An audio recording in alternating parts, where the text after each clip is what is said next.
Thank you for coming together today to listen to this lecture. And typically I try to do talks in an interactive manner, but since I can't hear you, if anybody has any questions or want me to stop, just start waving, okay? This morning we'll talk about tuberculosis pericarditis, which is a disease I'm certain you've seen in your hospital as there's a lot of tuberculosis around. So I will begin.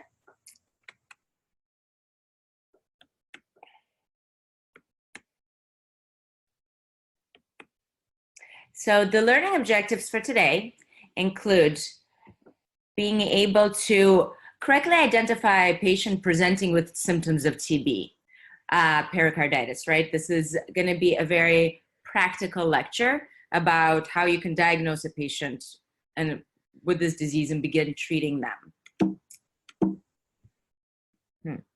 You'll be able to I want you to be able to recognize physical exam findings in a patient with TB pericarditis, constrictive pericarditis, which is a complication, as well as tamponade. Hopefully by the end of this lecture, you'll be able to order appropriate investigations to work up a patient with suspected TB pericarditis.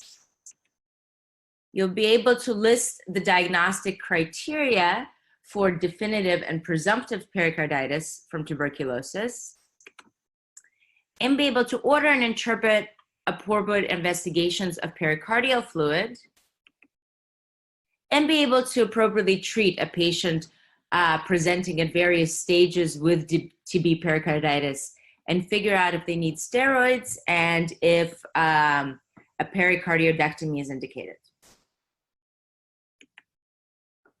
So let's start with some background and some physiology, because I think that's quite helpful in understanding this disease entity.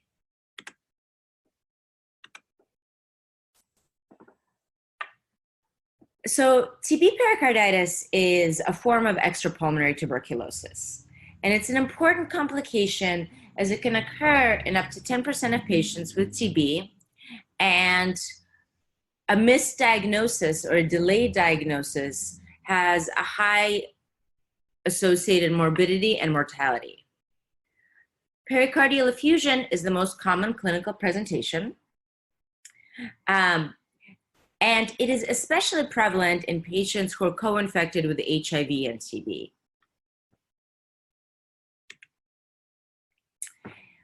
So epidemiology, the background of this disease in sub-Saharan Africa is it's the #1 cause of pericarditis on the African continent, and it still carries a high mortality up to 50%. However, with early diagnosis and appropriate treatment, patients can have good outcomes. It's the most common cause of pericardial effusion in most TB endemic areas. And without treatment, 40% of patients with this disease will go on to have constrictive pericarditis, which is also the leading cause of death. So there are 3 clinical stages of TB pericarditis. There's the effusive stage, the effusive constrictive stage, and the constrictive stage. I'm going to spend the next couple of slides talking about the pathophysiology of this disease, which I think helps me understand these 3 stages and why they're different and how this can help me in diagnosis and treatment.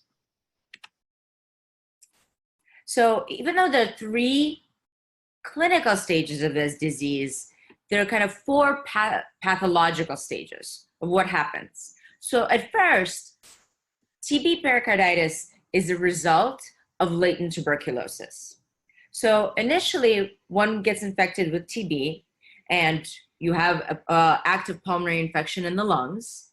And then through hematogenous spread, the tuberculous bacilli infect typically the mediastinal lymph nodes, and from there go on to infect the pericardium.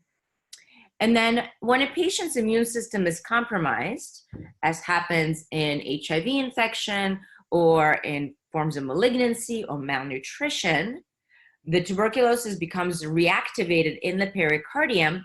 And what happens first is called the serous effusive stage. In this stage, were you to actually do a pericardiocentesis, you would see an exudative effusion, but that's like not bloody, it's pretty clear, it's minimal, but it's filled with many, many bacteria and many neutrophils. Typically, we don't ever see patients clinically in this stage of the disease. What happens next is called the serosanguinous effusive stage. And this is the first clinically recognizable phase of this disease. During this stage, the fluid in the pericardium increases exponentially. It becomes, the neutrophils that originally infiltrated become dominated by lymphocytes. A lot of protein is present because of strong immune response of the body to this bacteria, which also makes the bacteria disappear. And this is the stage where, as you can imagine, because of a significant fluid collection, patients will present with things like tamponade as well as heart failure. So without treatment, 50% of patients in this stage will reabsorb the fluid in their pericardium. But 50% will go on to have fibrosis, where they reabsorb their fluid, but as a result of a strong immune response, they will start depositing fibrin, essentially scar tissue, into the pericardium, and calcium and granulomas will start to form. Were you to get a CT scan of a patient in this stage, you will see a calcified pericardium. So this is the stage where patients already don't have fluid and don't yet have constriction. And this is an important stage to identify because, at least conceptually, these are the patients that will benefit from steroids, which tend to decrease the inflammation.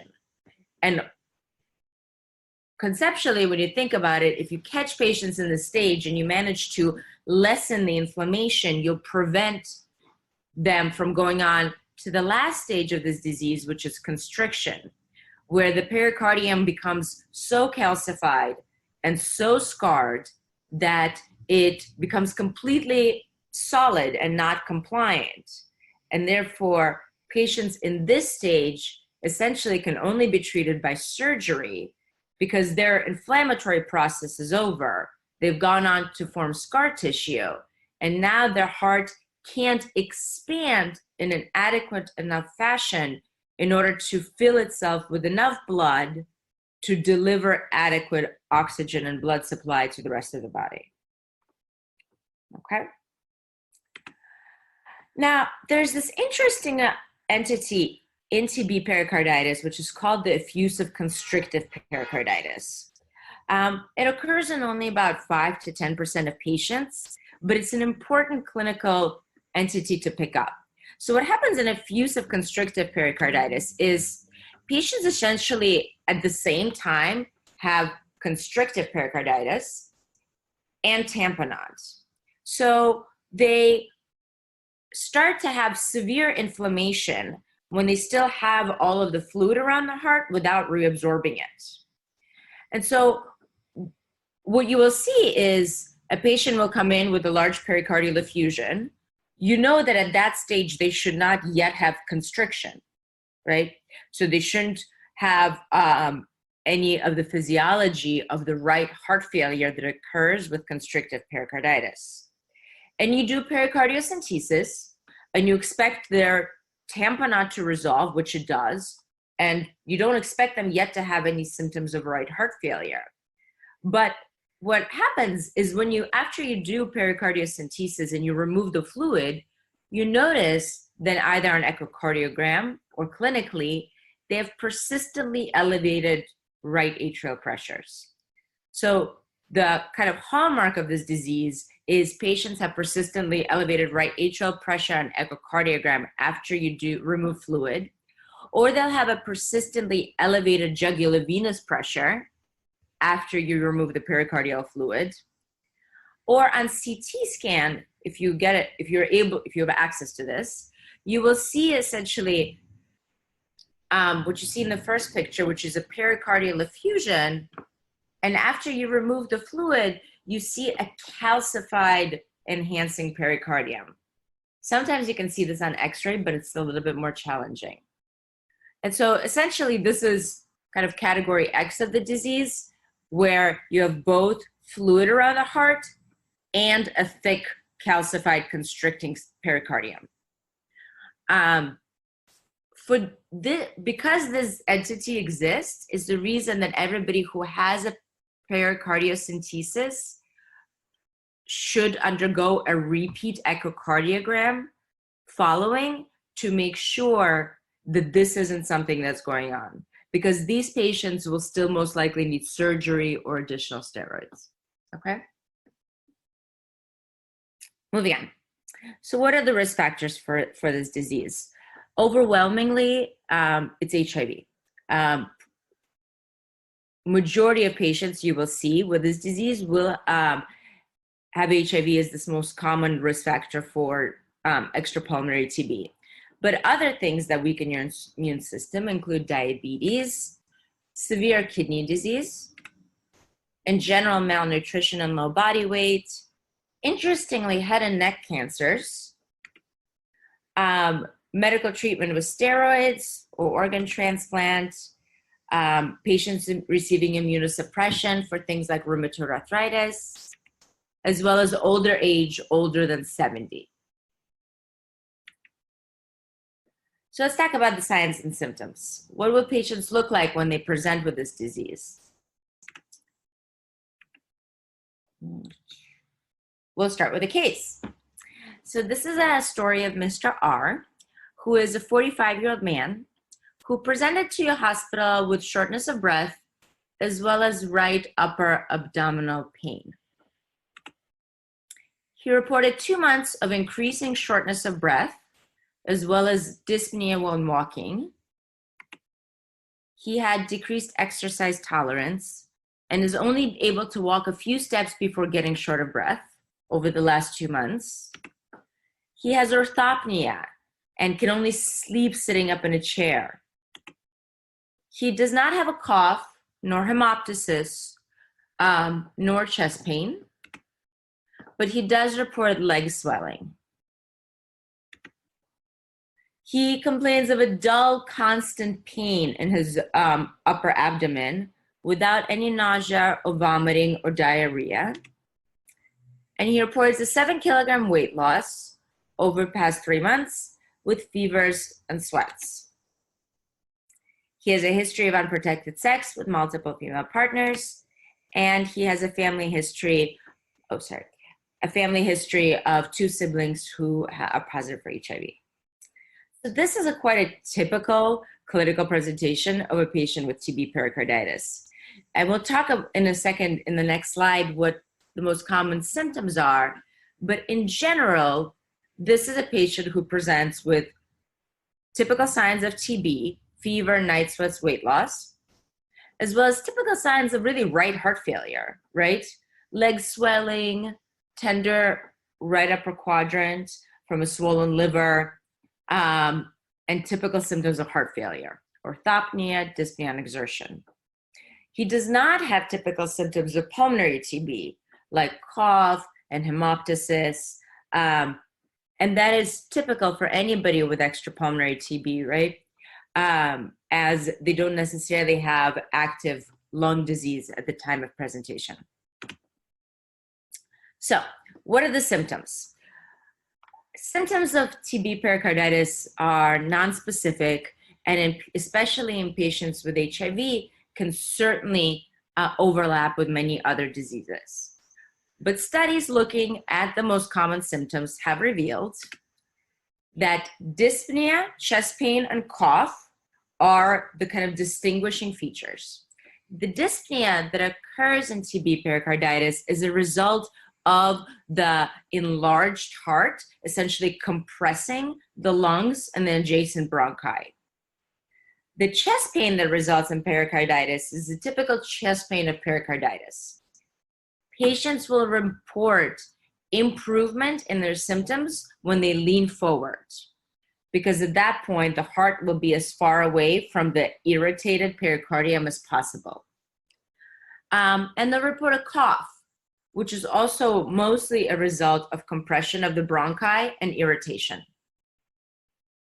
And then in addition, they will have typical symptoms of TB: fever, sweats, weight loss. Okay?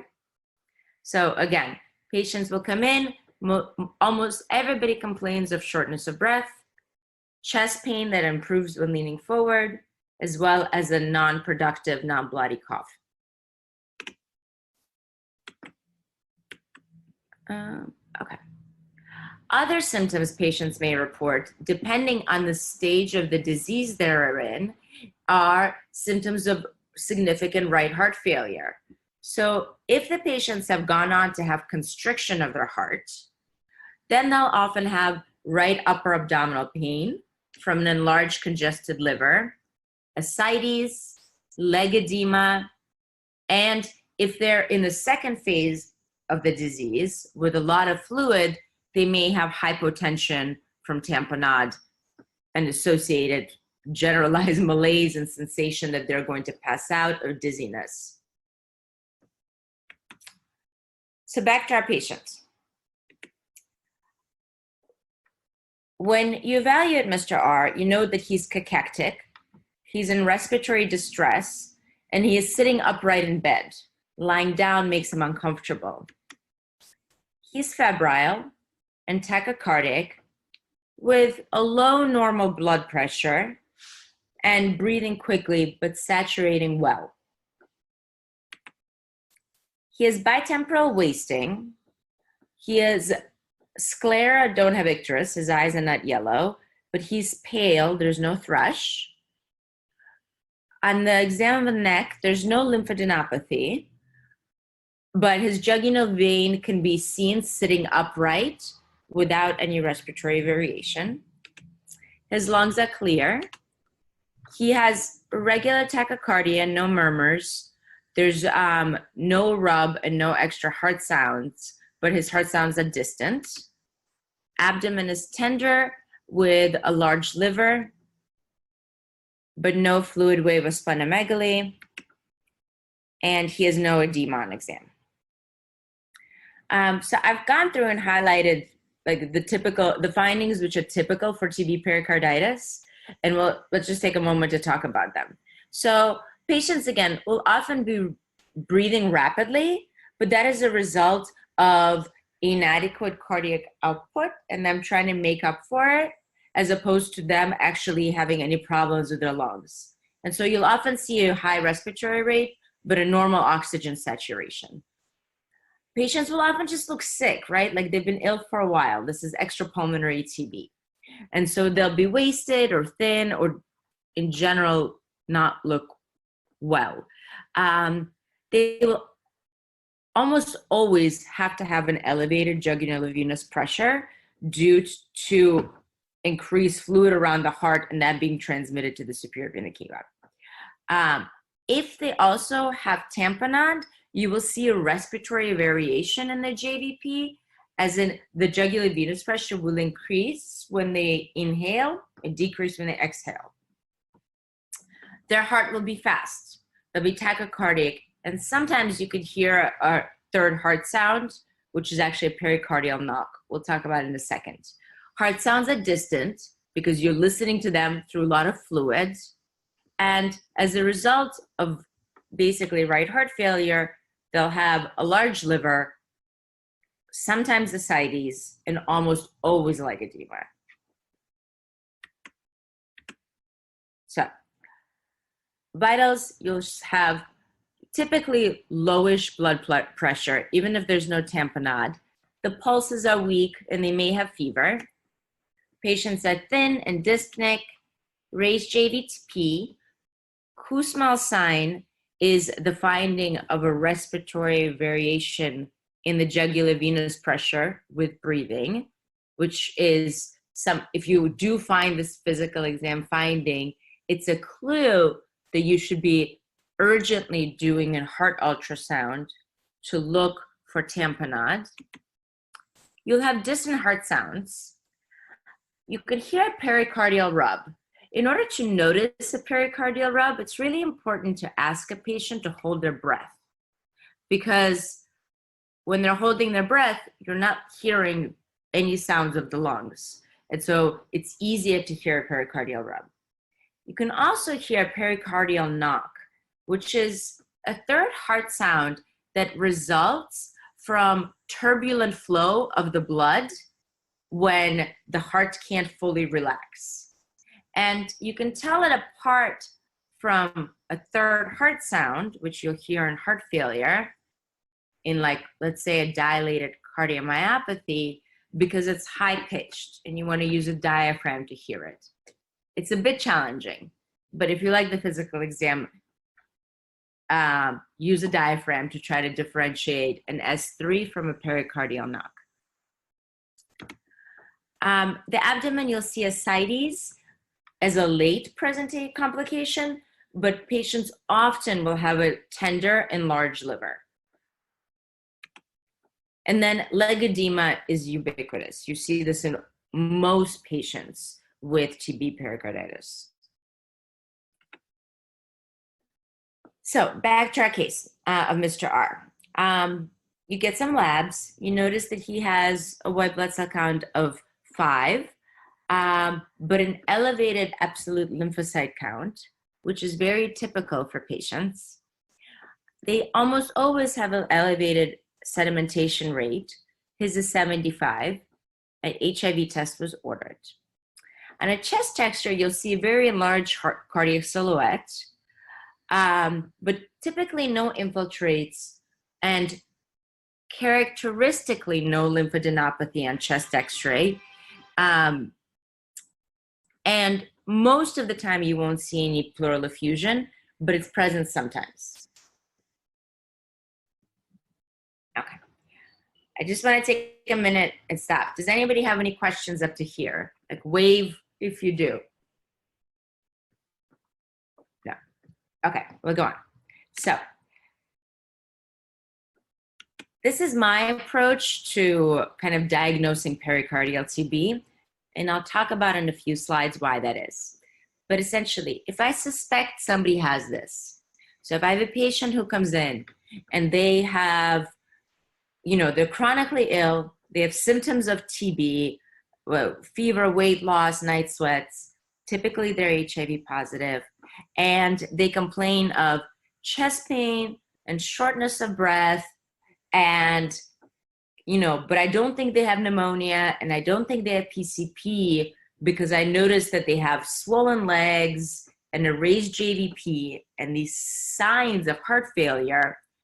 These are kind of the tests I obtain in order to try to make the diagnosis of TB pericarditis. I start out with a chest X-ray. I get an EKG. I always get an echocardiogram, so heart ultrasound, whether that's with a cardiologist or with a bedside ultrasound that I do myself. If it's available to me, I try to get a CT of the chest, and I'll explain in a few slides why that is, but it's to evaluate for lymph nodes because they're very characteristic in this disease. I obtain sputum and send urine for both acid-fast bacilli and gene expert in order to try to make a microbiologic diagnosis in some other part of the body.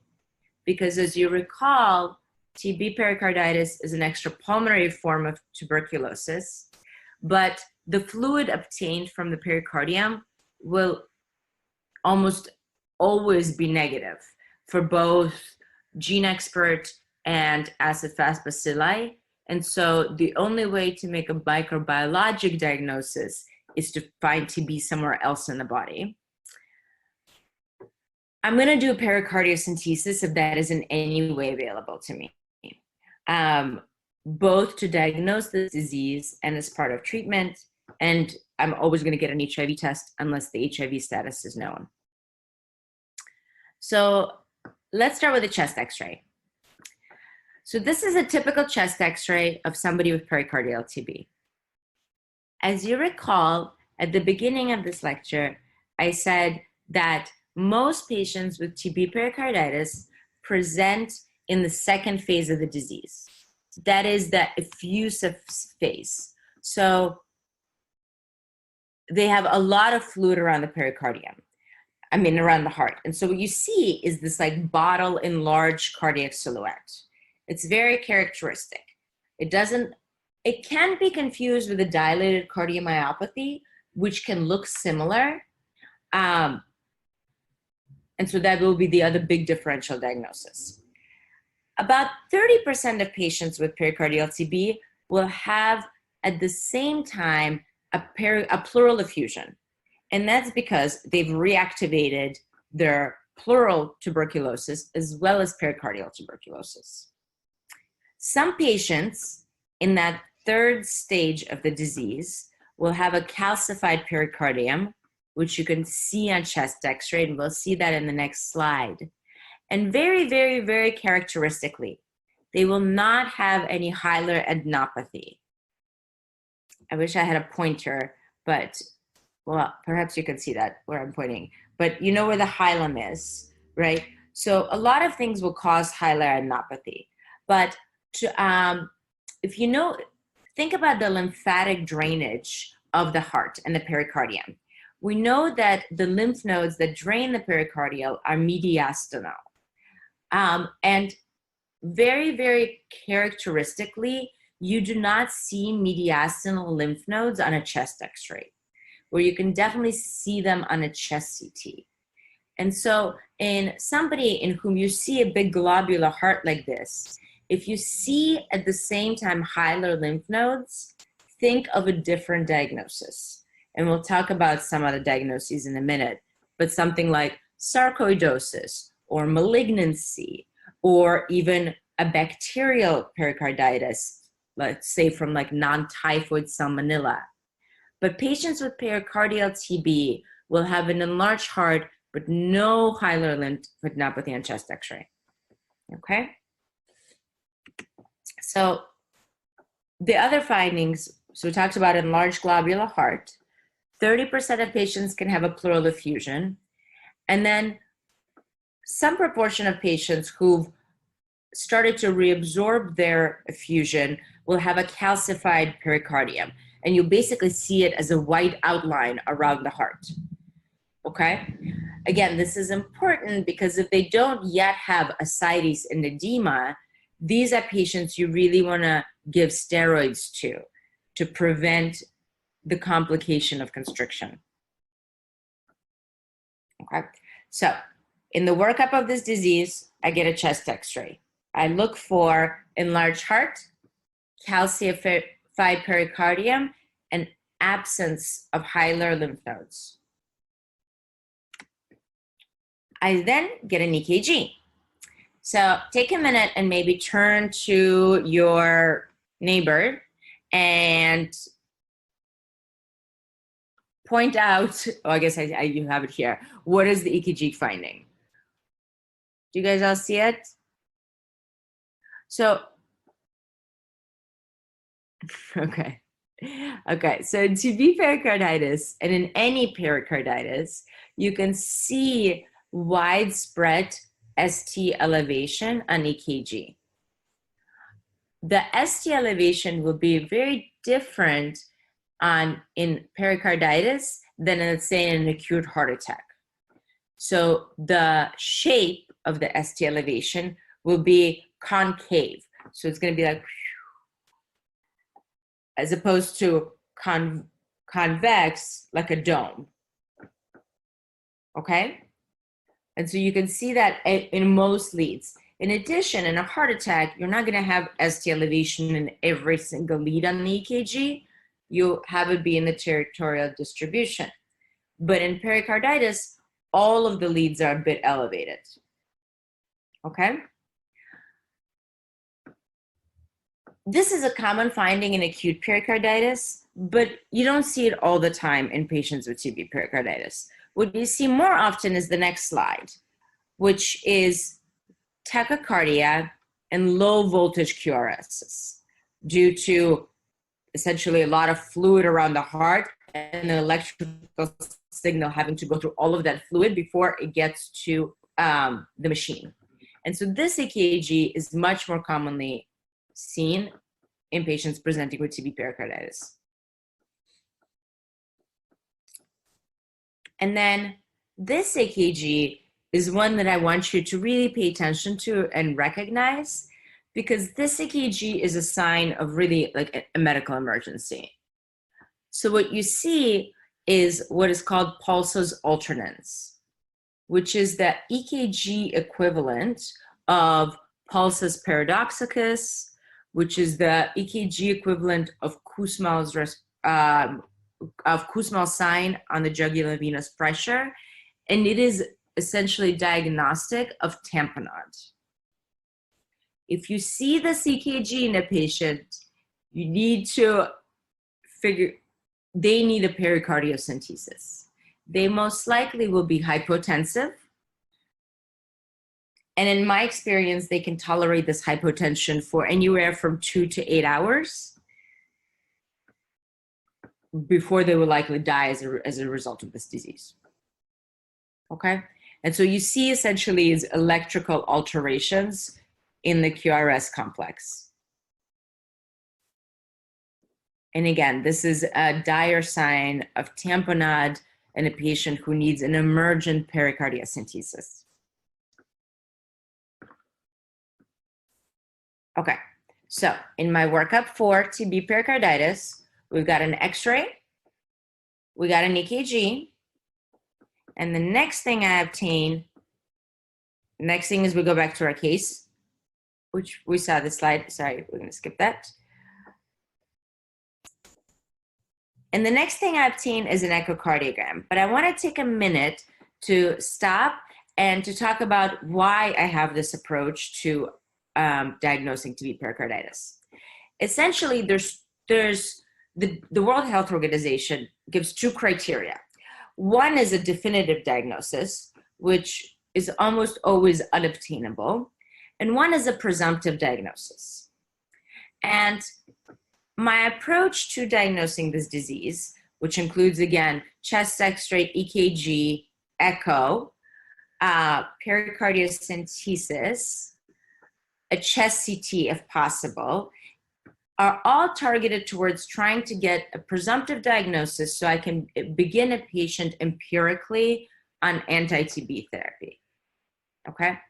And the definition of presumptive diagnosis of pericardial TB, as outlined by the World Health Organization, includes the following criteria. You diagnose TB somewhere else in the body in a patient with a pericardial effusion. So as you recall, most pericardial effusions, especially in HIV-positive persons, it will be a result of TB pericarditis in countries where TB is above 30%, which is majority of the world. So in order to make a TB diagnosis somewhere else in the body, given the sensitivity and specificity of tests we have available, I'm going to try to get a sputum, and I'm going to send a urine for GeneXpert and AFB, because both of those have very, if you find AFB in the urine, it's a very specific finding, and GeneXpert has a high sensitivity in diagnosing this in the urine. And so sputum and urine for everybody, for GeneXpert and AFB.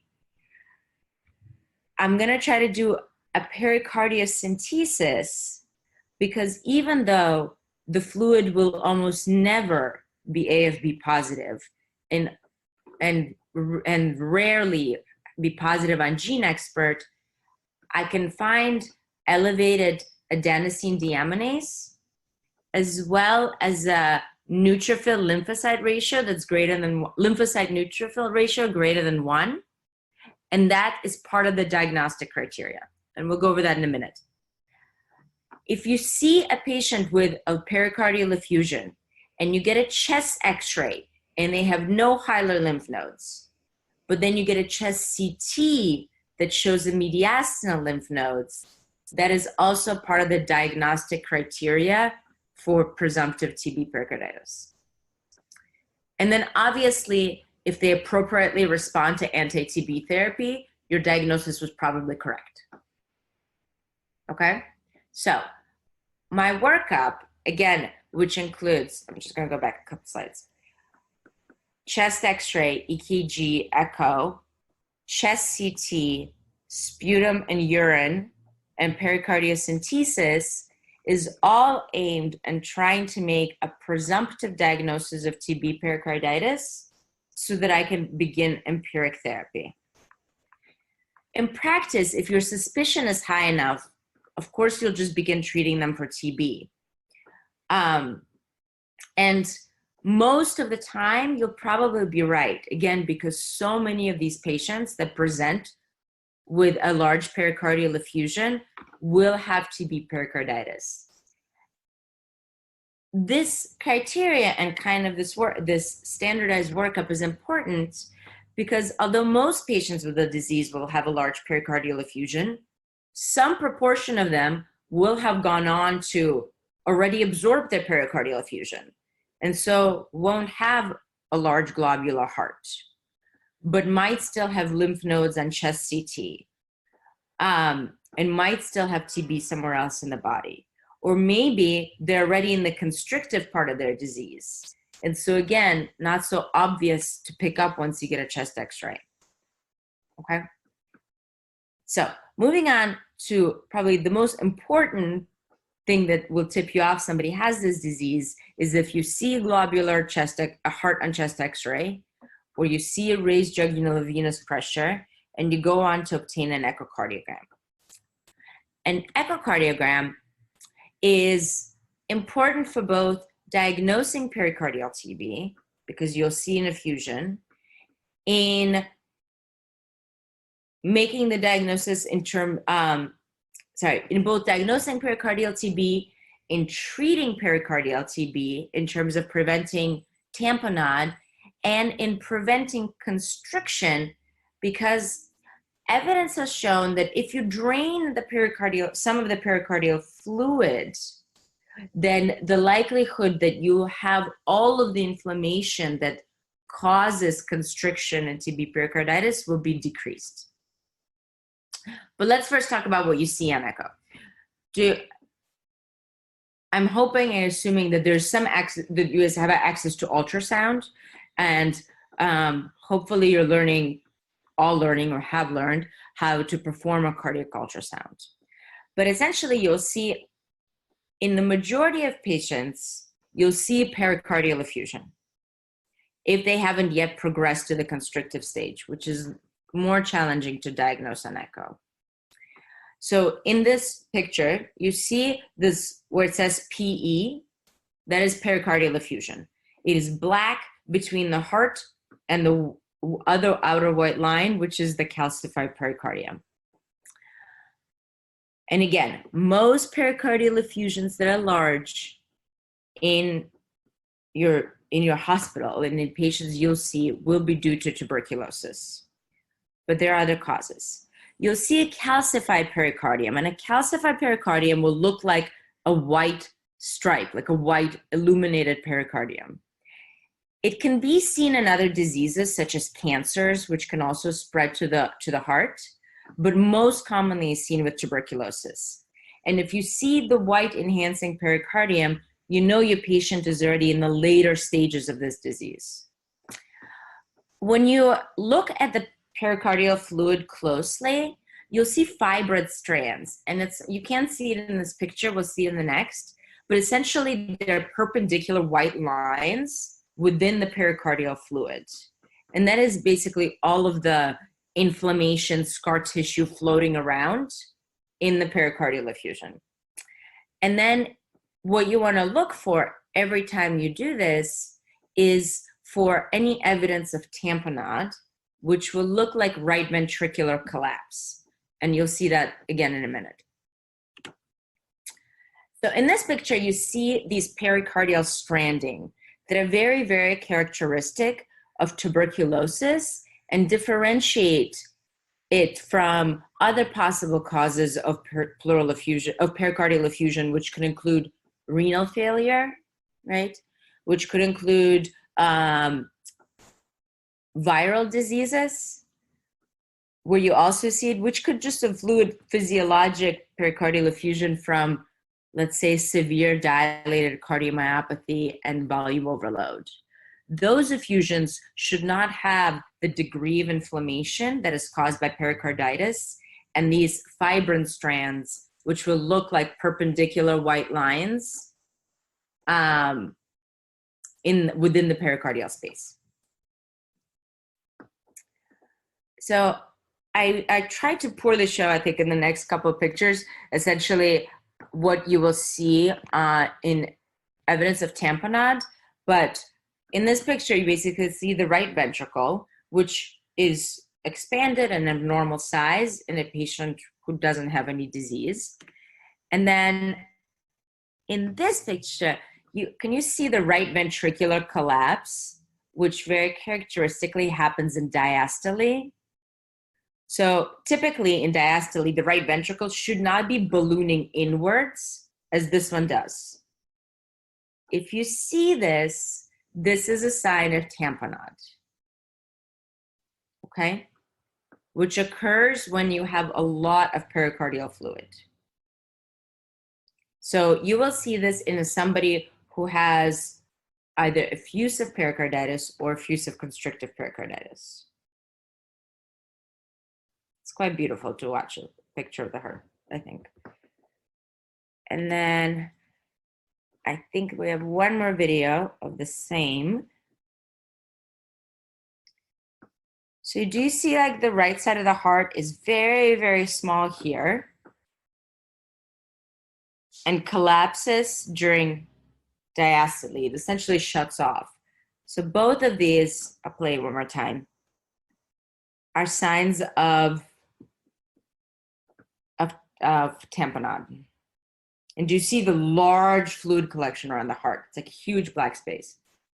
And the fibrin strands, which are flapping in the pericardial fluid. Okay? So these are very common findings in patients presenting with this disease. If you see this, they need a pericardiocentesis if it's at all available to you. Okay? These patients will typically have distant heart sounds, a raised jugular venous pressure. They'll be borderline hypotensive, but not necessarily yet in shock. They'll have tachycardia. And if you see a patient like this and they don't yet have hypotension, we say they have impending tamponade, which is also an indication for pericardiocentesis. Okay? So if you see them having this collapse of the right ventricle, even in the absence of hypotension, the fluid around their heart needs to be removed because they probably have 24 to 48 hours before complete cardiovascular collapse. Sorry. Oh, how do I go into the next slide? Okay, so again, let's review the diagnostic criteria. To make a presumptive diagnosis of TB, pericarditis, you need to diagnose TB somewhere else in the body, or to have a lymphocyte predominant pericardial effusion with an elevated adenosine deaminase level. So for that, you would need to remove the fluid around the heart. You need to note mediastinal and lymph nodes on chest CT, and characteristically not see lymph nodes in the hilar region on chest X-ray. And obviously, patients appropriately respond to TB therapy, but that's typically an afterthought. So all of these criteria would go like, in a patient with a large pericardial effusion, if they have mediastinal lymph nodes and chest CT, they have a presumptive diagnosis of TB pericarditis. In a patient with a large pericardial effusion, if you see TB somewhere else in the body, you can say they have TB pericarditis. in a patient with a large pericardial effusion. If you see that they have lots of lymphocytes in the pericardial fluid or an adenosine deaminase level that's greater than 40, you have made a diagnosis of TB pericarditis. In a patient with a large pericardial effusion, if you start them on anti-TB therapy and the pericardial effusion goes away, you did a good job, you've diagnosed TB pericarditis. So briefly about chest CT. I'm not sure how available this is in your setting, but I'm going to guess you're at a university hospital and there's going to be at least one in Cameroon. But I talked a little about it earlier. TB pericarditis is a form of extrapulmonary TB. And so it comes into the pericardium after it hematogenously spreads. So TB, the bacilli go into your blood, then they go into the lymph nodes, and then they go into the pericardium.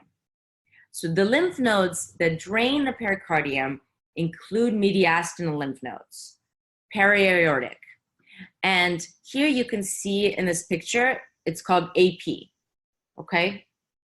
So AP nodes are in the mediastinum, and you can't see that on chest x-ray because it's actually a little bit behind the aortic arch, and so it's blocked off. But you typically see them on CT. And interestingly, they've done recent studies, and in patients with TB pericarditis, nearly 100% of them should have enlarged mediastinal lymph nodes, because that's the only way the tuberculous bacilli got into the heart.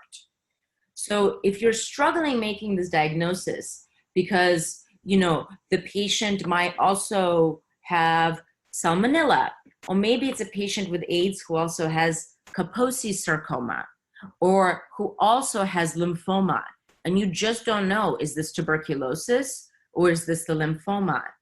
Both Kaposi's as well as lymphoma, as well as bacterial pericarditis, will typically have higher lymph nodes, but not patients with TB pericarditis. They will only have mediastinal lymph nodes, and they have to have enlarged mediastinal lymph nodes because that's the only way the tuberculosis got to the pericardium, okay? And so again, if you have access to chest CT and you're struggling to figure out whether tuberculosis is causing the pericardial fluid, chest CT, you'll see enlarged mediastinal lymph nodes that will have a hypodense center due to necrosis. And in this picture, that's what's labeled AP, okay?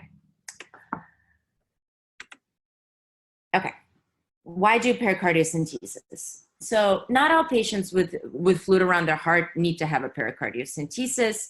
It's a high-risk procedure. It requires often a cardiologist or high level of expertise. And so ideally we'd like to, and nobody wants to have a needle put in their heart. So for the most part, we want to avoid this. But in a patient who has a large effusion, probably the number one reason to do this is it makes them feel better. And you don't need to remove a liter of fluid from the heart. Often, I only need to remove 100 or 200 milliliters before people's shortness of breath improves. Because what I need to do is remove enough fluid for that right ventricle to not go inwards when the heart contracts, right? So when the right ventricle stops doing that, you reverse the physiology of essentially heart failure, of the heart not being able to expand enough to pump blood to the rest of the body. And so if your patient is really short of breath, I often will go ahead and do a pericardiocentesis, at least of a couple of 100 milliliters, which instantly makes them feel better. It's one of the most gratifying things to do as a doctor because you can make somebody feel better in minutes. In patients with a large pericardial effusion, as I mentioned, removing the pericardial fluid that's infected with TB has been shown to prevent subsequently developing constriction. And so in somebody who has a lot of fluid, and I'm worried that they will go on to have constrictive pericarditis, which is nearly a death sentence without surgery. And so removing the fluid can prevent constriction. You always want to do it if you see collapse of the right ventricle, because you will be treating cardiac tamponade, which, you know, in the absence of treatment will result in death most of the time. And I also do it if I see, well, I think point 3 and 4 are similar. If you see collapse of the right ventricle in somebody with a big effusion, they need a pericardiocentesis. So although it's a very high risk procedure, it can help you diagnose this disease. It can prevent life-threatening complication like death from tamponade or later death from pericardial constriction, and it makes patients feel better almost instantly. And so although it's a high-risk procedure in any setting where you see a lot of patients with tuberculosis, I would advocate that this is a procedure worth learning how to do with a bedside ultrasound, because it can be life-saving. Okay, so again, diagnosis of pericardial TB is challenging, but I think in practice, many of you will just make it clinically because you'll see a patient who has a large pericardial effusion. But not everybody will have a large pericardial effusion, and it's important to make this diagnosis regardless.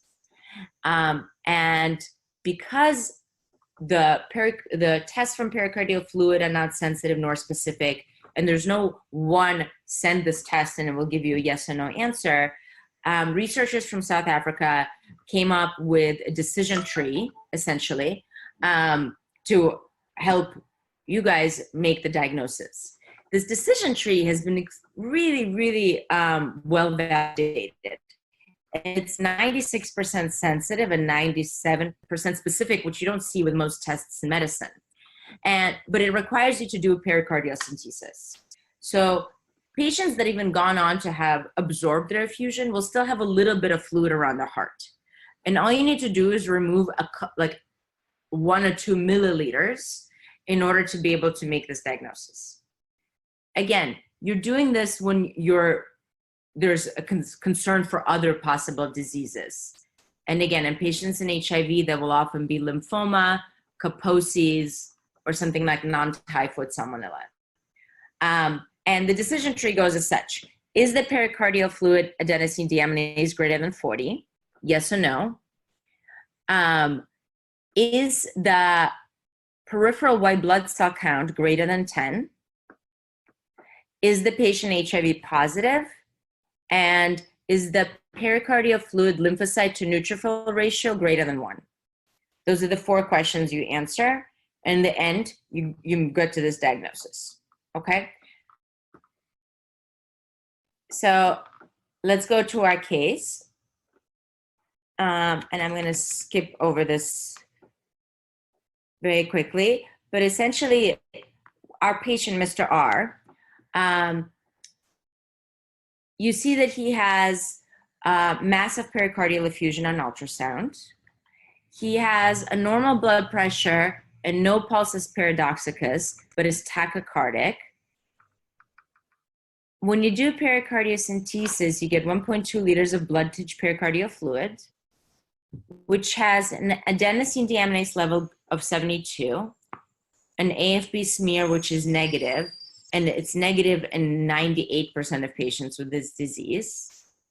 He has a peripheral white blood cell count of 12, and in the pericardial fluid, he has 5,600 lymphocytes and 1,200 neutrophils. And his pericardial fluid is central culture, but it doesn't come back for 6 weeks. So, can we make a diagnosis of TB pericarditis? If we go down a decision tree, which is proposed by the researchers in South Africa, we see that his ADA level is 75, right? His white blood cell count is less than 10, okay?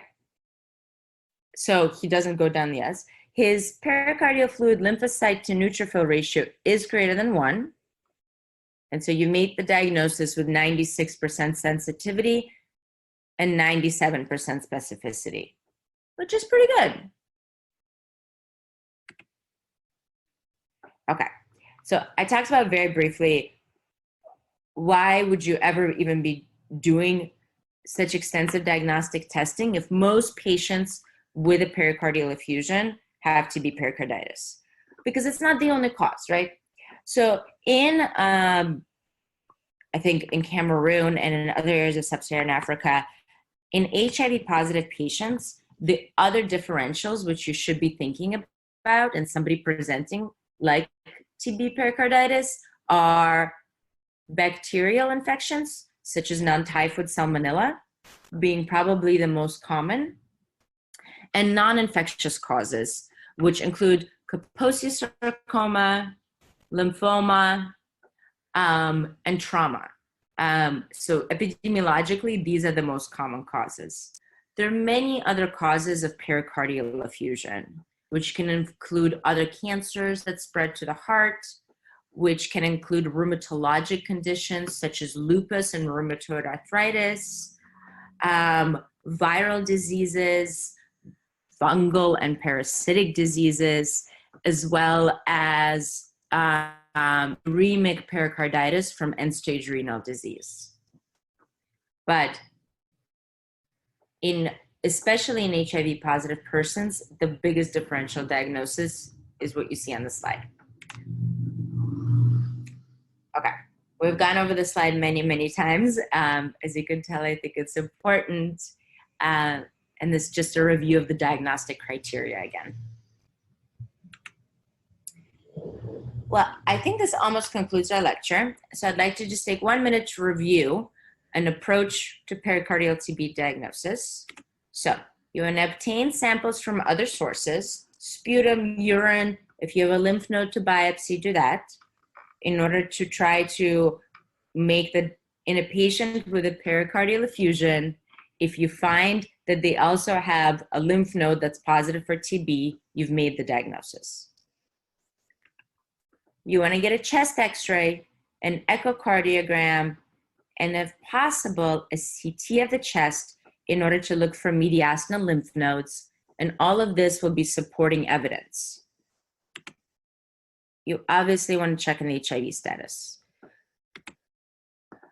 Most patients should undergo a pericardiocentesis if they have any significant fluid around their heart. That is both done to relieve symptoms, to help you make the diagnosis, to prevent constriction, and to prevent death from possible tamponade. And at the end of the day, very practically speaking, if you think it's TB pericarditis, patients should be started on empiric therapy, okay? In a region that's endemic with both TB and HIV, this will be the most common cause for pericardial effusion, and most patients should be treated empirically for tuberculosis.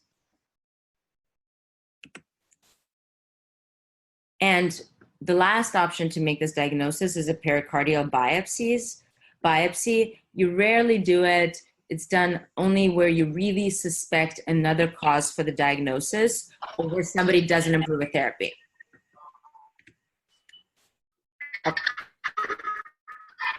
Okay. I'm going to try to speed this up because I know we're getting towards the end of our lecture, but very briefly to talk about complications and treatment, and then we'll round up to see if you guys have questions.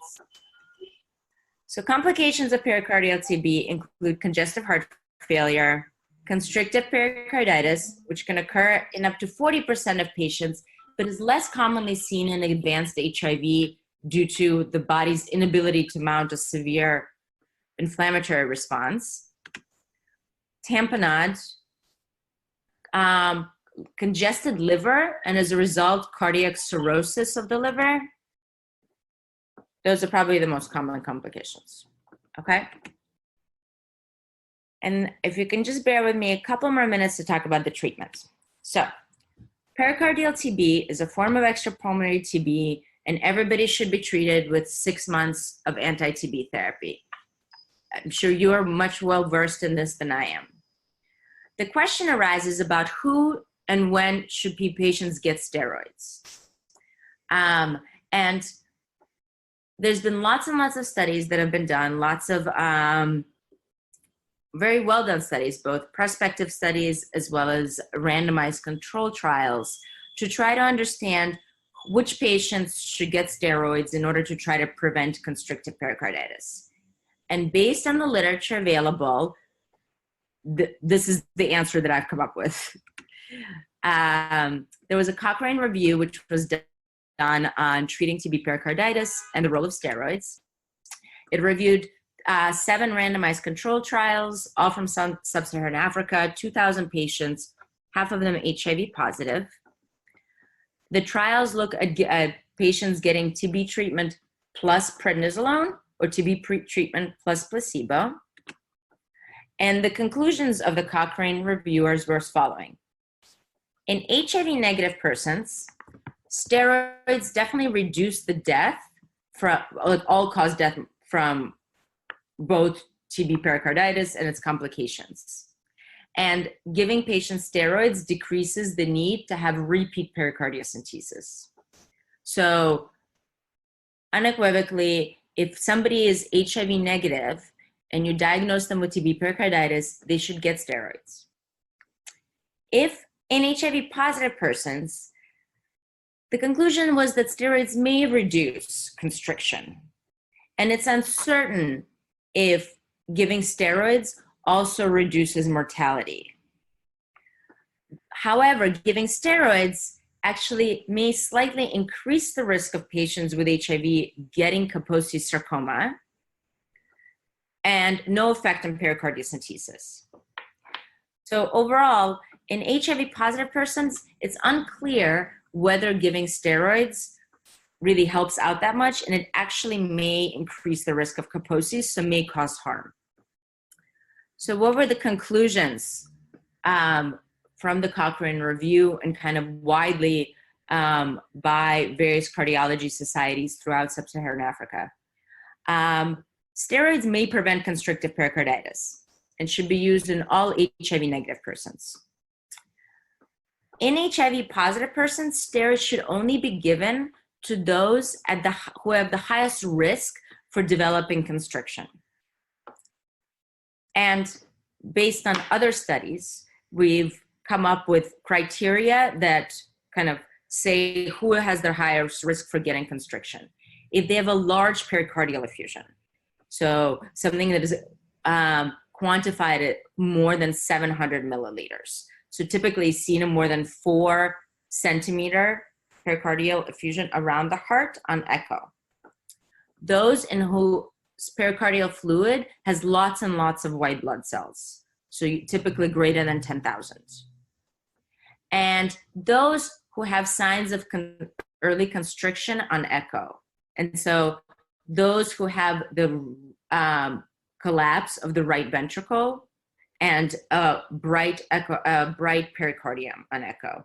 And there's some other signs of constriction on echo, which are more specialty. And if you have access to a cardiologist, I would ask that. But steroids for everybody who's HIV negative and for high risk HIV positive patients, okay? Point 3 is the steroid regimen that's been proposed. It's essentially a 4-week taper, starting with 60 milligrams of prednisolone. A shorter course of prednisone daily, tapered by 10 milligrams each week for 6 weeks, has been shown to be effective in HIV positive persons, and is typically what I give, so as to minimize the risk for Kaposi's sarcoma in the HIV positive patients I'll be giving steroids to. Very lastly, if your patient goes on to develop constriction, they'll likely need this very, very complicated surgery to essentially rip the calcified, scarred pericardium from around their heart, okay? It's really important that all patients that have a pericardiocentesis or not, that you treat for this disease, get a repeat echocardiogram 6 to 8 weeks later after they finish, after you start them on treatment, to make sure that they're not developing constriction. If, let's say you have an HIV positive person and you didn't give them steroids and you repeat an echo and you see signs of constriction, I would start those patients on steroids at that time to prevent them from going on to developing the thick calcified pericardium that needs to be surgically treated. And I'm going to actually just skip to the take-home points and stop early and ask you if you have any questions.